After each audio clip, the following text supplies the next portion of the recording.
எல்லாருக்கும் வணக்கம். நான் விஜய் ஹர்த்திக்.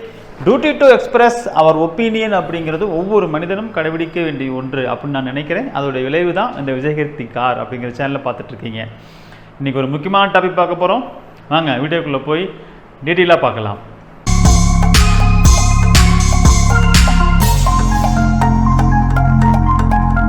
இப்போ நமக்கு பார்த்தீங்க அப்படின்னா நான் வசிக்கிற இடம் ஈரோடு அருகாமையில் இருக்கிறேன். ஸோ ஈரோட்டில் இருந்து நம்ம ஒரு ஏர்போர்ட் நோக்கி போகணும் அப்படின்னா நம்ம கோயம்புத்தூர் தான்.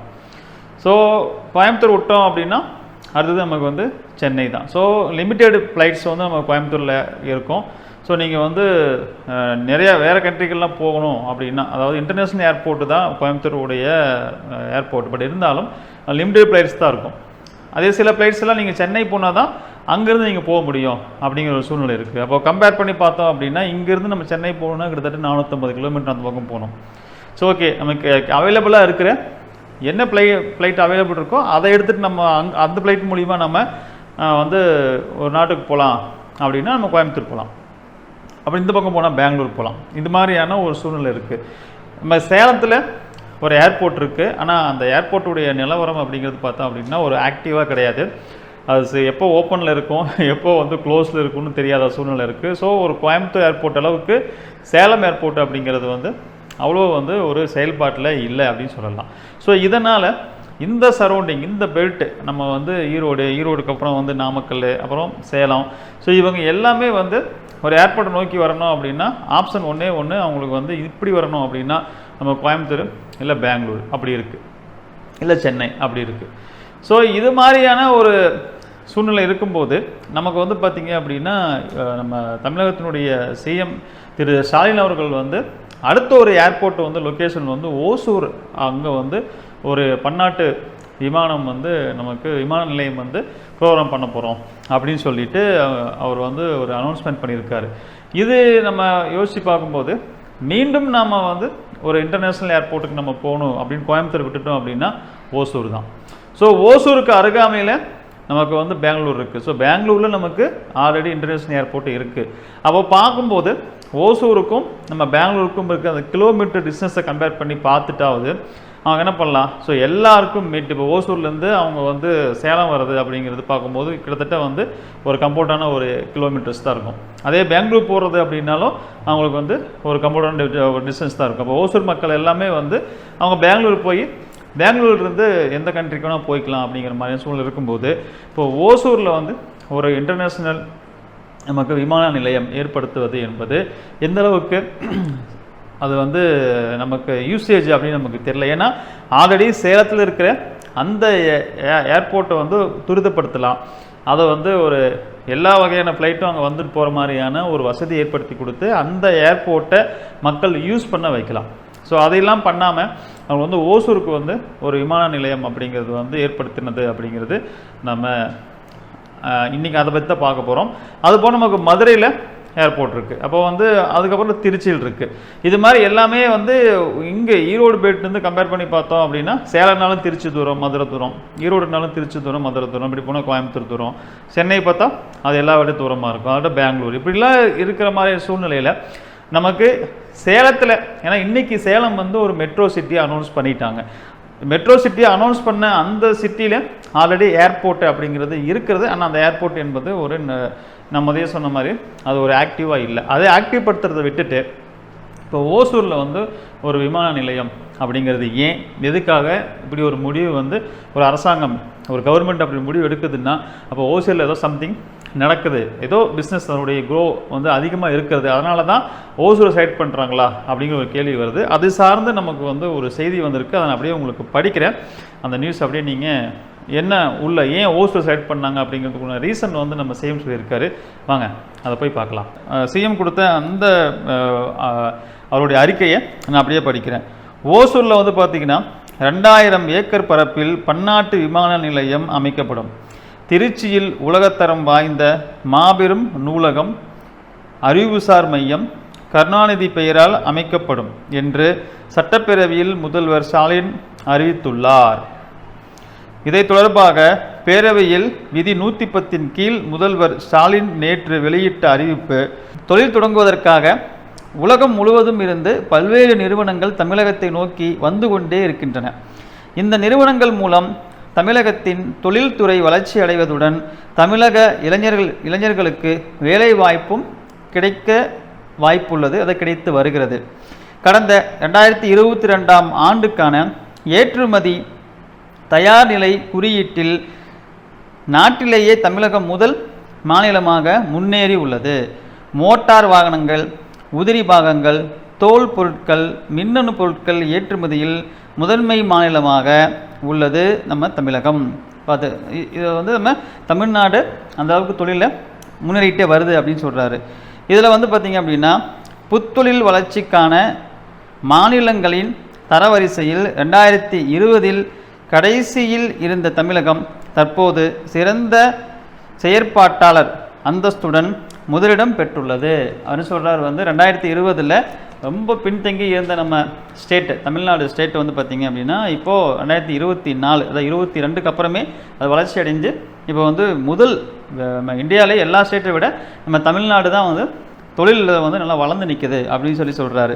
அப்புறம் நாட்டிலேயே 2வது பெரிய பொருளாதார மாநிலமாக விளங்கி வரும் தமிழகத்தை 2030ஆம் ஆண்டுக்குள் ஒரு ட்ரில்லியன் அமெரிக்கன் டாலர் பொருளாதாரமாக உயர்த்தும் இலக்கை விரைவில் அடைய தொழில்துறை பல்வேறு முன்னெடுப்புகளை செய்து வருகிறது. உலக முதலீட்டாளர்களை ஈர்க்கும் மாநிலமாக தமிழகம் உயர்ந்து வருகிறது. ஸோ நம்ம ஜிஎஸ்டி பற்றிலாம் பேசும்போது ஆல்ரெடி நம்ம வந்து இதை வந்து குறிப்பிட்டிருக்கிறோம். என்னென்னா இந்தியாவில் வந்து எல்லா ஸ்டேட்லேயும் வந்து அவங்க ஸ்டேட்டுடைய டேக்ஸ் என்பது அவங்களுக்கு சென்ட்ரல் கவர்மெண்ட்டுக்கு போகும். ஸோ தமிழகம் என்பது 2வது இடத்தை பிடிக்குது. தமிழ்நாடு நமக்கு டேக்ஸை பே பண்ணுறதுல நல்ல ஒரு டேக்ஸை கொடுக்கக்கூடிய இடத்துல இருக்குது. ஆனாலும் தமிழகத்துக்கு வர வேண்டிய நலன்கள் என்பது நமக்கு குறைவாக இருக்குது.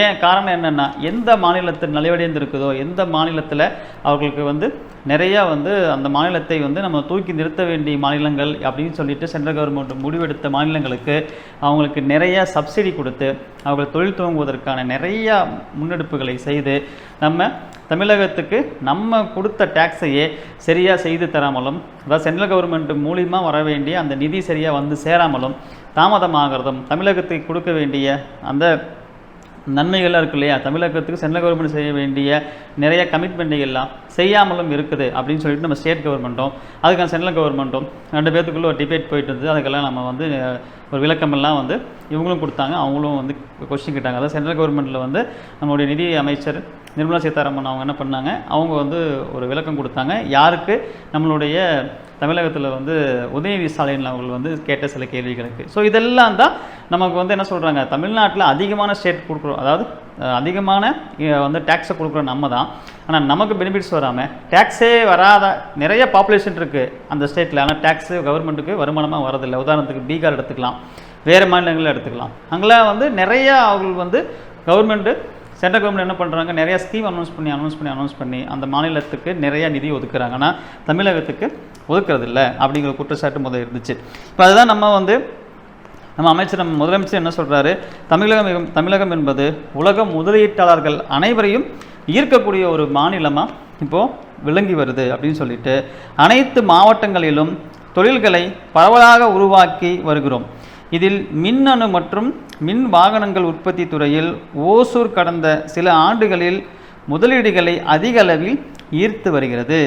வேகமாக வளர்ந்து வரும் ஓசூரை தமிழகத்தின் முக்கியமான பொருளாதார வளர்ச்சி மையமாக உருவாக்க அங்கு நவீன உட்கட்ட அமைப்புகளை அமைக்கும் நோக்கில் பல்வேறு தொலைநோக்கு திட்டங்களை தமிழக அரசு செயல்படுத்தி வருகிறது. இப்போ ஏன் நம்ம ஓசூருக்கு வந்து ஒரு சர்வதேச விமான நிலையம் அமைக்கணும் அப்படிங்கிறதுக்கு வந்து அவர் சொல்லியிருக்காரு. காரணம் என்னென்னா, ஓசூர் வந்து பார்த்திங்க அப்படின்னா நமக்கு மின் அணு மற்றும் மின் வாகனங்கள் உற்பத்தி துறையில் ஓசூர் ரொம்ப சிறந்து விளங்குது. அதனால் அதனுடைய தொழில் வளர்ச்சி என்பது ரொம்ப க்ரோ அதிகமாக இருக்குது.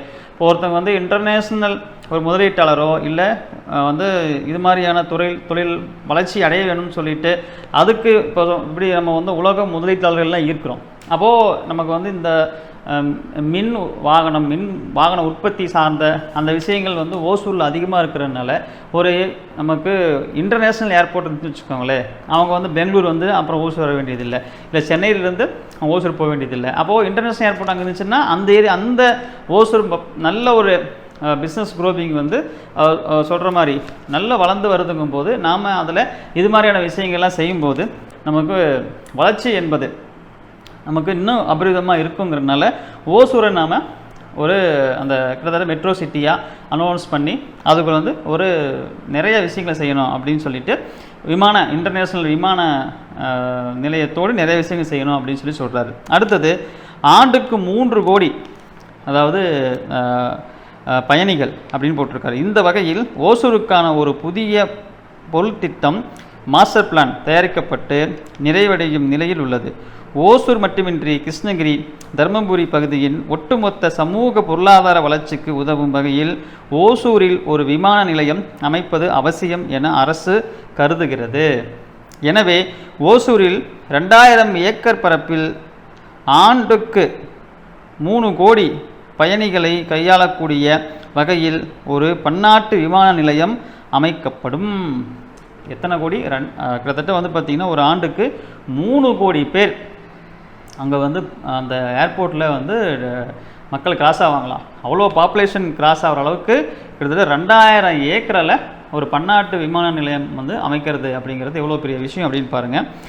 ஸோ இப்போ பார்த்தீங்க இல்லையா, ஸோ ஓசூருக்கு நாம் ஏன் ஒரு 2000 ஏக்கர் பரப்பளவில் வந்து ஒரு விமான நிலையத்தை அமைக்கணும் அப்படிங்கிறதுக்கு உண்டான ரீசன் வந்து சொன்னார். காரணம், ஓசூர் மக்கள் வந்து தொழில் ஒரு வளர்ச்சி அடையக்கூடிய ஒரு இடமா இருக்குது, நிறையா முதலீட்டாளர்களை ஈர்க்கக்கூடிய ஒரு இடமாகவும் இருக்குது. அதனால் நமக்கு வந்து கிருஷ்ணகிரி, தர்மபுரி இதையெல்லாம் அந்த பெல்ட்டை கவர் பண்ணுற மாதிரி ஓசூரில் வந்து நாம் கிட்டத்தட்ட 3 கோடி பேர் ஒரு ஆண்டில் வந்து பயணிக்கக்கூடிய கிராஸ் ஆகக்கூடிய அளவுக்கு மக்கள் வந்து அந்த ஏர்போர்ட்டை வந்து பயன்படுத்தக்கூடிய அளவுக்கான ஒரு ஏர்போர்ட்டாக அதை அமைக்கணும் அப்படின்னு சொல்லிட்டு ஒரு முடிவு எடுத்திருக்கிறதா அவர் சொல்கிறாரு. இதில் வந்து எப்படியும் இவங்க ஒரு ஆளும் கட்சி இவங்க ஒரு முடிவு எடுத்தாங்க அப்படின்னா கண்டிப்பாக எதிர்கட்சி இருப்பாங்க, அப்புறம் நிறையா வந்து எதிர்கட்சி அல்லாத கட்சிகள் கூட அந்த பேரவையில் இருப்பாங்க.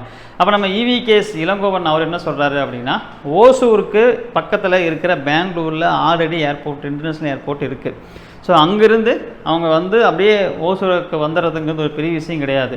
ஆனால் ஈரோட்டிலிருந்து மக்கள் வந்து சேலம் விமான நிலையத்தை பயன்படுத்தலாம் அப்படின்னா சேலம் விமான நிலையம் ஒரு பிரயோஜனமாக இல்லை. அப்போது அந்த சேலத்தில் உள்ள விமான நிலையத்தை அப்படியே ஷிஃப்ட் பண்ணி சங்ககிரியில் கொண்டு வந்து வச்சுட்டோம் அப்படின்னா அவங்களுக்கு சேலம் மக்களுக்கும் ஒரு 1/2 hour ட்ராவலு, ஈரோடு மக்களுக்கும் ஒரு 1/2 hour ட்ராவலு, நாமக்கல்லேருந்து வராங்க அப்படின்னாலும் அவங்களுக்கு ஒரு 1/2 hour ட்ராவலு, மிஞ்சி போனால் ஒரு 3/4 மணி நேரம் ட்ராவல் ஆகிடும்.